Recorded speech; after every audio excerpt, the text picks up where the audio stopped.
গত 24 তারিখে, গত মাসের 24 তারিখে আমরা বাইল্লাপাড়া চিকনছড়া থেকে একটা বাড়ি থেকে আমরা টোটাল 39 কেজি 600 গ্রাম শুকনা গাঁজা উদ্ধার করছিলাম।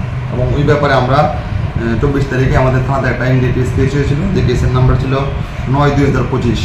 ওই কেস কানেকশন যে আসামি ছিল, যে মূল আসামি নাসির উদ্দিন, সে পলাতক ছিল।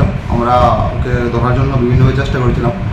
গতকালকে রাত্রে আমরা গোপন খবরের ভিত্তিতে আমরা চিকনছড়া বাইল্লাপাড়াতে রেড করি এবং যে ওই কেসের আসামি নাসির উদ্দিন, ওকে আমরা গতকালকে রাত্রে অ্যারেস্ট করতে সক্ষম হয়েছি।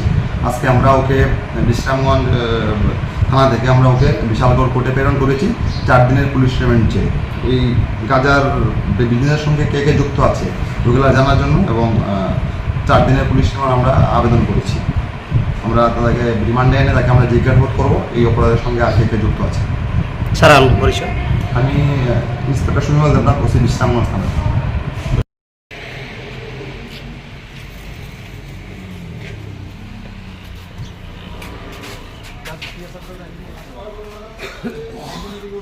Gracias.